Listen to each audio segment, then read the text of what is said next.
Meet Nikki Evans' shoes. So some of these look like they haven't been worn. These look brand new. They are. I mean, they're not new per se, but they've been worn once. Those have been worn once.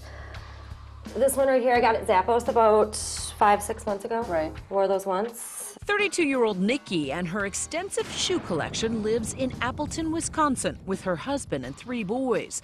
For more than a decade, she's been addicted to shopping. Total count, what's the total number of shoes? I want to say approximately 160.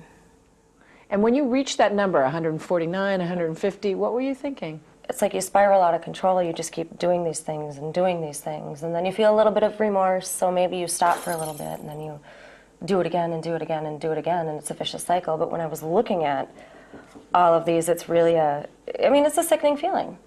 All the money I've wasted, I mean, the money we could have saved, invested, it's all here in my shoe collection. And it's not just shoes. Nikki has a compulsive buying disorder. She's bought 100 tubes of lip gloss, stacks of cosmetics and fragrance candles, and closets full of jeans. And they're not the kind you get at Walmart. 320. That's expensive. 250. These are the boyfriend jeans that are really popular right now. 240. How many cards have you maxed out? How much debt are you in?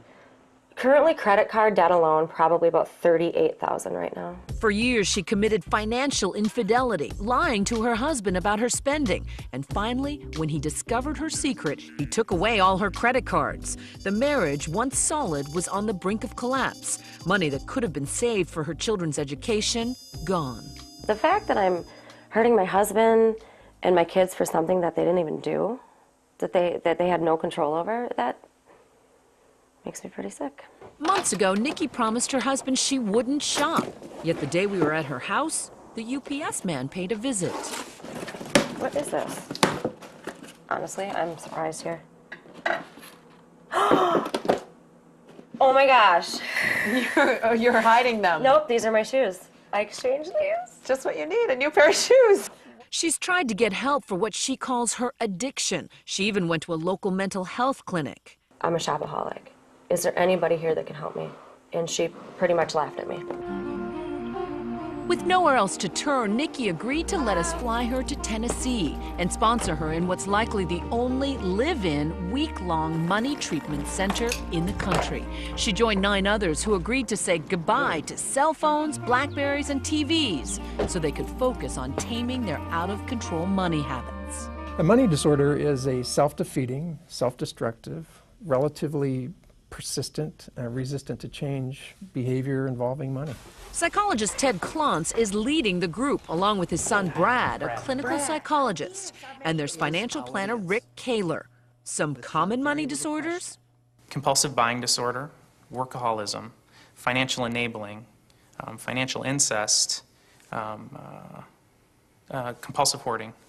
Those are the main ones we see. What makes this workshop unique is the belief that serious money issues are not about money. So money is basically the symptom, but it's actually not the disease.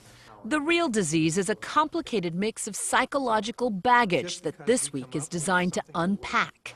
Using therapeutic exercises, role-playing, meditation, and behind-closed-doors group therapy, the goal is to find the root of the problem and then change behavior. I've lived with the Nikki that I am since I was like 16, 17, you know? And coming here and trying to find the Nikki that I probably already should have been, it's gonna be tough. If going to your financial planner doesn't fix it, then we're looking at some kind of history. And until that history is uncovered and discovered, then there won't be any changes. Nikki, our shopaholic from Wisconsin, began making connections between her designer jean addiction that's bankrupting her family and her childhood insecurity. My best friend in grade school got all of the name brand things. I remember her wearing these things to school and just wanting them.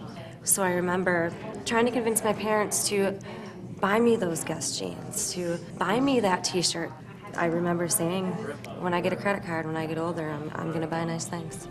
The talk therapy sessions allowed her to remember how money became a key, twisted ingredient in a teenage romance. About 2 years into the relationship, he cheated on me. And I wanted the relationship to be over. But for him, he wanted to buy my affection back. So he took out a credit card, bought me pretty much whatever I wanted. And eventually, in my mind, that became the norm. And now, like, what people don't buy me, I buy myself. So it's like... But Nikki's biggest breakthrough was still to come. Grant me the serenity. On the 5th day of the workshop, Nikki made a startling discovery. It started as she drew her money egg, a diagram of early life experiences. One of the things that she mentioned in that egg was, well, I guess I would have to start at birth. My mom and dad walked away from me. At birth, Nikki had been abandoned by her teenage mother and sent to an orphanage. She was premature, ill, and required some surgery. Ted Klontz had her role play the trauma in a private session. The way he put it is that, how would you feel for 9 weeks of your infant life not being held or touched, hooked up to machines, poked, prodded, having surgery when you're an infant, when all you really want to be is held and nurtured? And the door from there, I can't even tell you. I don't think I've cried so hard in my life. So does money equal love for her? Yes. And so Nikki healed a wound she didn't even know she had.